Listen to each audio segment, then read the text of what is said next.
ఉన్న రమేష్ను భవనర్షి cooperative society కార్యదర్శిగా ఉన్నాను. బాపూజీ గారి ఫౌండేషన్ తరఫున ఎల్బీ నగర్ పద్మశాలి ట్రస్ట్ ఆధ్వర్యంలో కొండలక్ష్మణ్ బాపూజీ గారి యొక్క హాస్య విగ్రహాన్ని 25 ఫీట్ల ఏర్పాటు చేయడానికి వారు ట్రస్ట్ వాళ్ళు చాలా కృషితోటి ఇక్కడికి మా సొసైటీకి వచ్చారు.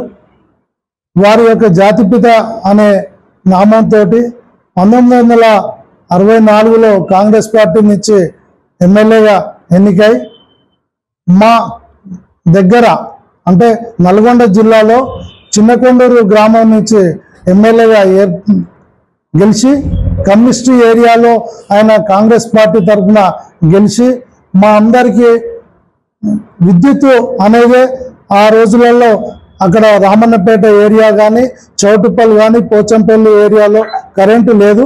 ఆ కరెంటును తీసుకొచ్చిన మహానుభావుడు మన కొండలక్ష్మణ్ బాపూజీ గారు. మాకు అక్కడ రామన్నపేట కానీ నల్గొండ జిల్లా కానీ పద్మశాలీలు ఎక్కువ ఉంటారు. వాళ్ళందరికీ అన్ని కుల సంఘాలను ఏర్పాటు చేసి చేనేత సంఘాలలో ఆయన కూడా కోయలగూడ నుంచి సభ్యత్వం తీసుకొని చేనేత వృత్తులని చాలా ప్రోత్సహించి వారి యొక్క కృషిని మేము మరవలేని పరిస్థితిలో ఉన్నాం.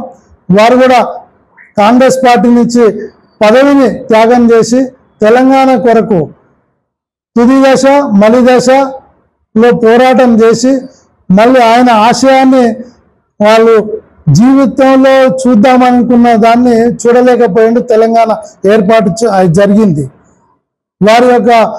వారిని మన తెలంగాణ ప్రభుత్వం రేవంత్ రెడ్డి గారు జాతిపితగా మా పద్మశాలీల కులస్థుడైన మా పెద్ద మనిషి వారి జాతిపితగా నామకరణ చేసి మా అందరికీ ఒక